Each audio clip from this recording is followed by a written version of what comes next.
کاکڑ صاحب کو کافی قریب سے بھی جانتے ہیں اور سارے معاملات کا آپ کو پتہ بھی ہے. کیا نون لیگ اور پیپلز پارٹی آخری وقت تک ان کے نام سے بے خبر تھی؟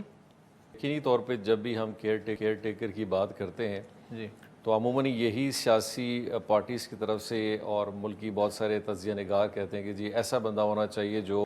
اگر سو کالڈ اس کی افیلیشنز کوئی پولیٹیکل ہے بھی ہیں تو ایکٹیویٹ یا کوئی پوزیشن یا کوئی عہدے پہ یا منسٹری پہ ایسا بندہ نہ ہو. تو آئی تھنک سو اس ساری سچویشن میں کاکڑ صاحب کا نام جو آیا ہے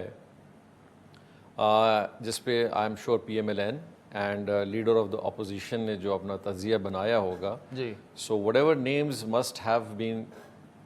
پٹ ان دیٹ سلیکشن, جی تو ان میں سے میرا خیال ساری چیزوں کو مد نظر رکھتے ہوئے یہ ایسا نام ابھرا ہوگا جس پہ لوگوں نے یہ فیل کیا ہوگا کہ ان پہ اعتراضات بھی نہیں ہوں گے, جی کوئی کنٹروورسی بھی نہیں ہے. ایک بڑا اچھا اسٹیٹ سمبل کو ریپرزینٹ جس طرح کاکڑ صاحب نے پچھلے 10-15 سال کی سیاست میں پاکستان کا کیا ہے,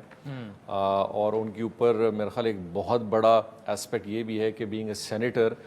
سینٹ میں بہت سارے لوگوں نے ہمیشہ ان کو ایک اچھے ریپیوٹیبل انداز سے دیکھا ہے. So I think so the political people who have decided this name, تو ان سارے چیزوں کا تجزیہ لگا کے I think so they came up with a solution.